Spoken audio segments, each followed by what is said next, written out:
स्वागत है आप सभी का इस वीडियो में। मैं आपके साथ कवर करने वाला हूँ जो 4 वेदास हैं उनके बारे में, from the starting to and.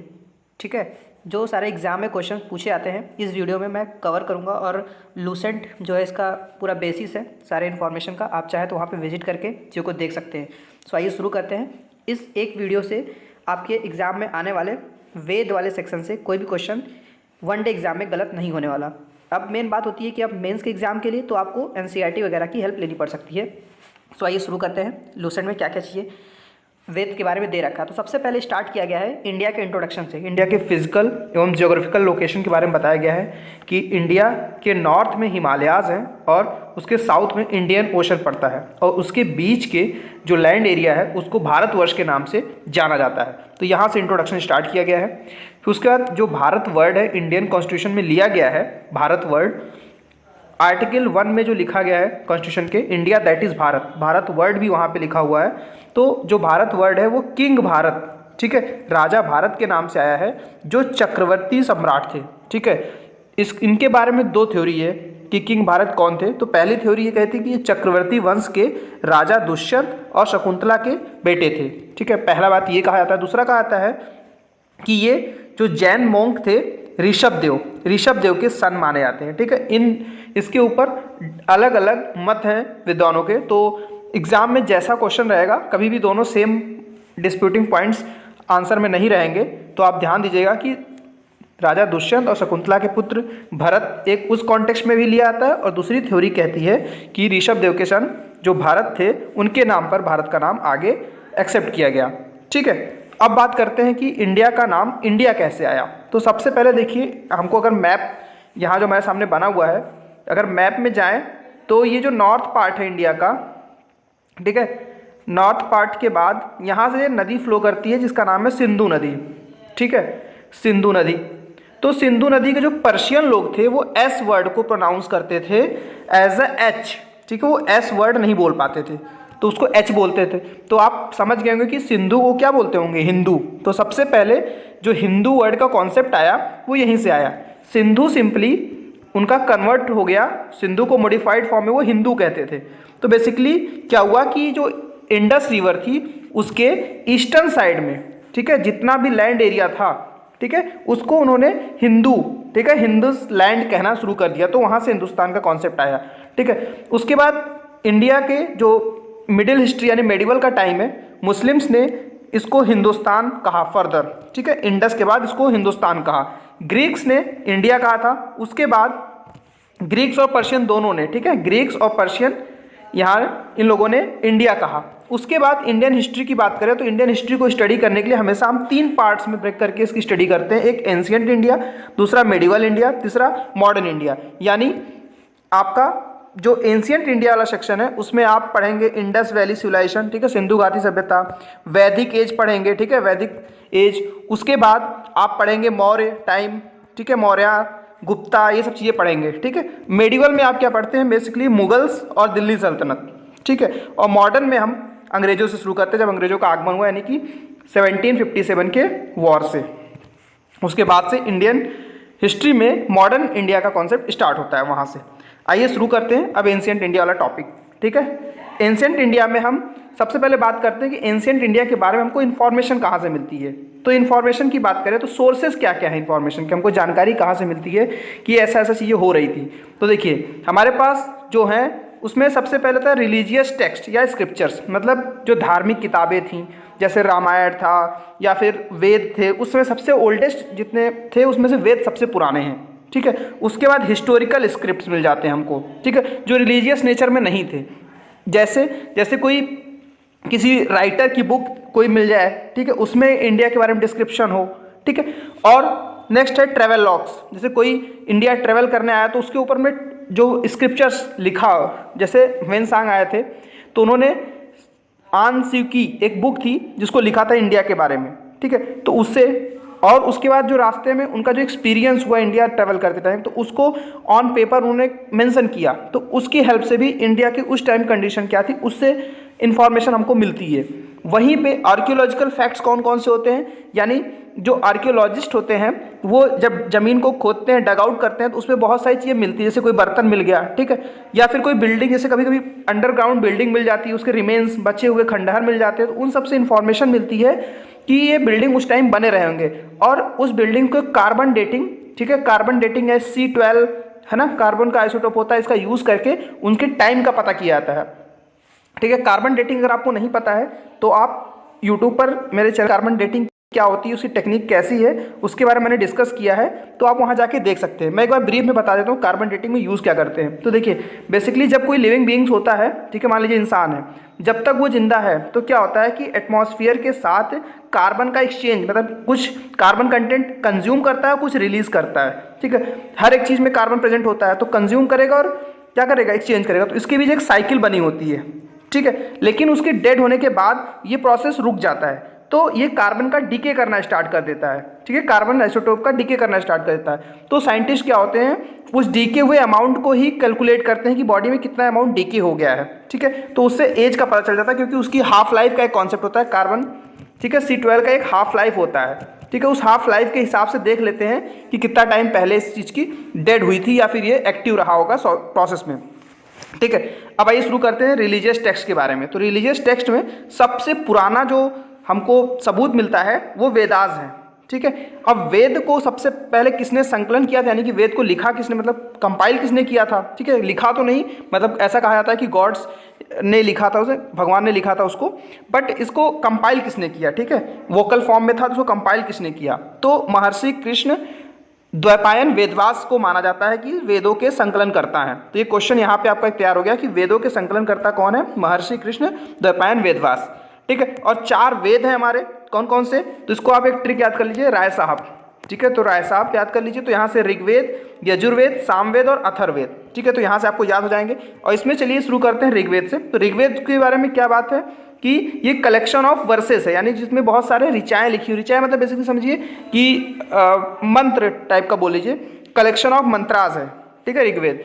अब ऋग्वेद की बेसिक इन्फॉर्मेशन, इसमें 10 मंडल है, ठीक है, 10 मंडल यानी कि सेक्शंस हैं, ठीक है, 10 सेक्शंस हैं। उसके बाद उसमें 1028 सूक्त हैं, 1028 सूक्त, और 10,462 वर्सेज हैं, ठीक है। ये बेसिक इन्फॉर्मेशन एग्जाम में सीधे टू द पॉइंट पूछ जाता है, कितने मंडल है, तो 10 मंडल, 1028 यानी 1028 सूक्त हैं। सूक्त के नाम से ही क्वेश्चन बनता है, ठीक है, तो आपको बहुत ज़्यादा कंफ्यूज होने की जरूरत नहीं है, ठीक है।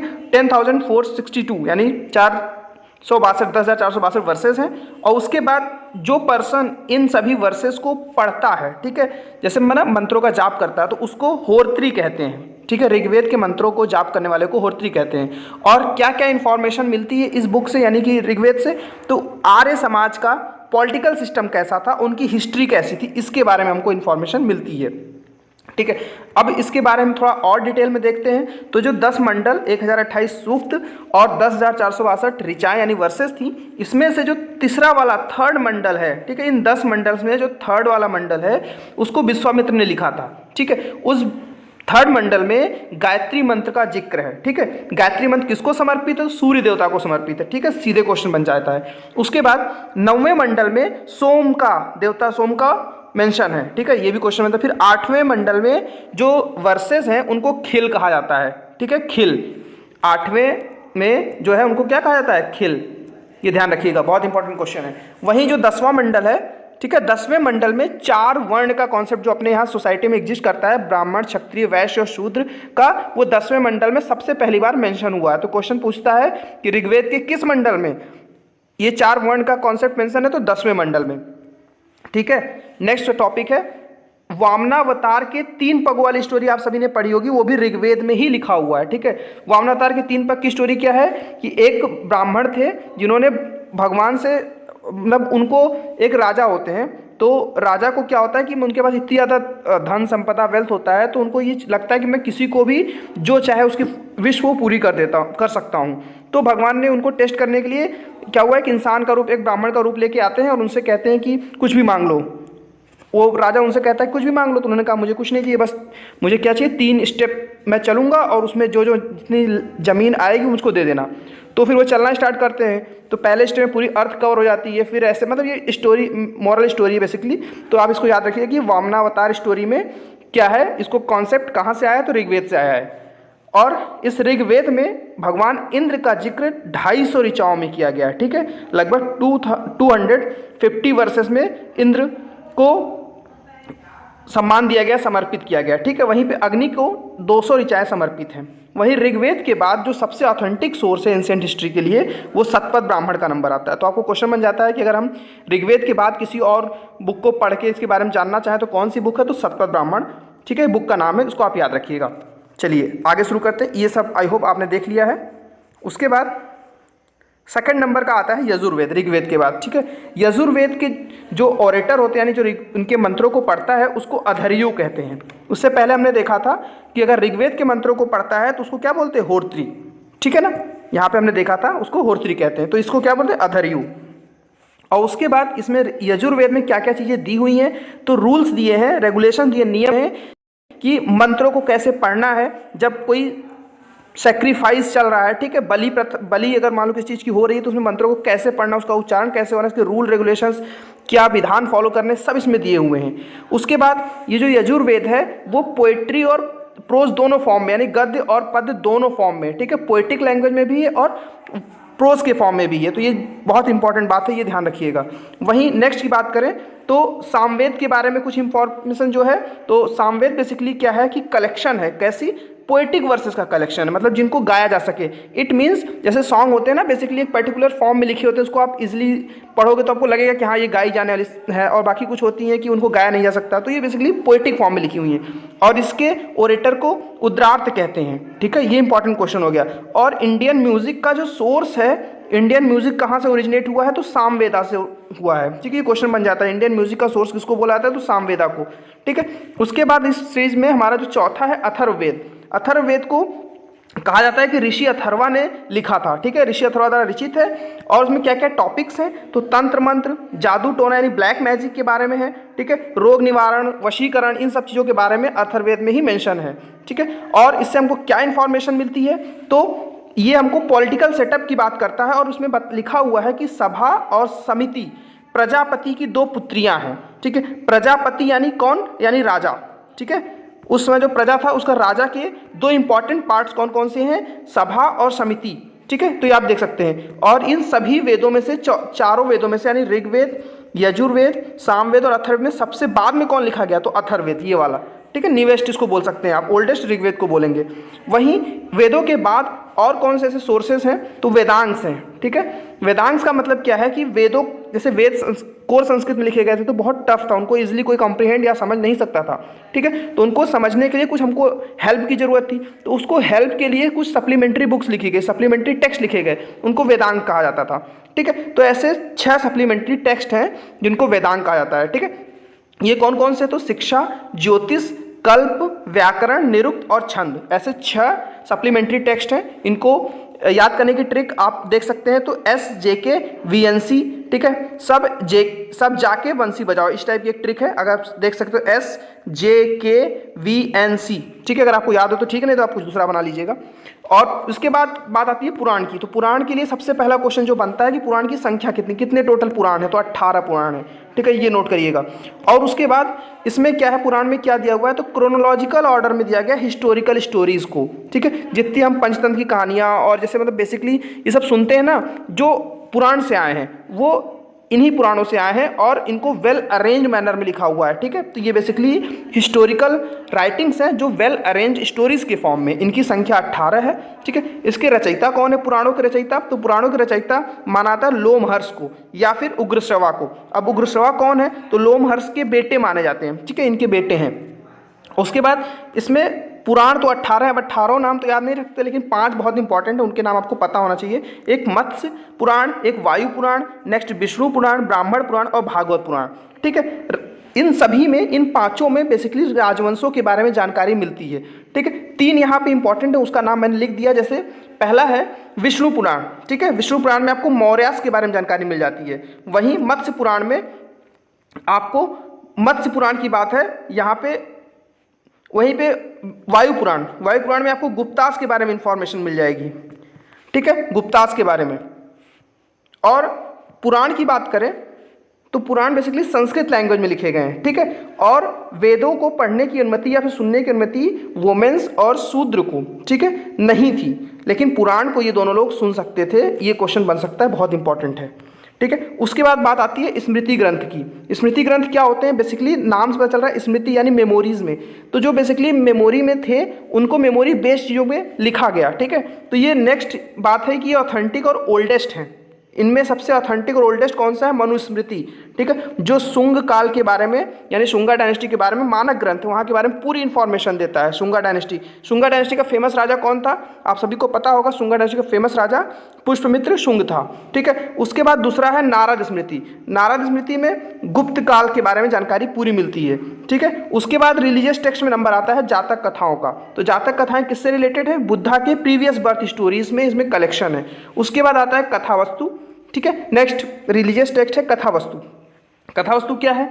तो बुद्धिज्म का ही एक क्रीड है, समझ लीजिए आप, ठीक है, क्रीड बोल लीजिए, जो हीनयान है, ठीक है, हीनयान का प्रमुख ग्रंथ है, ठीक है। इसमें भी बुद्धा की स्टोरी ही दी हुई है।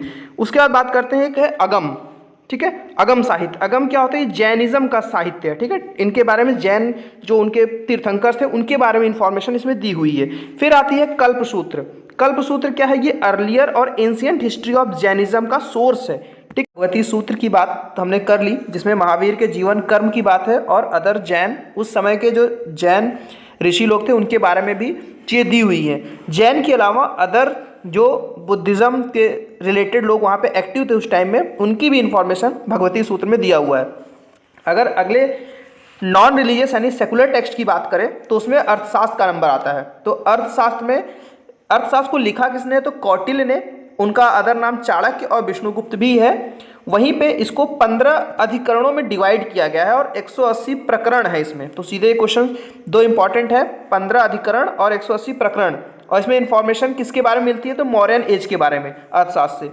उसके बाद आता है राज्य तरंगिणी का नंबर, जिसको कल्हड़ ने लिखा है, ठीक है। इसमें कश्मीर का इतिहास है और ये पहली ऐसी टेक्स्ट है जिसमें ऐतिहासिक घटना को अपने क्रमबद्ध तरीके से प्रयास किया गया है प्रस्तुत करने का।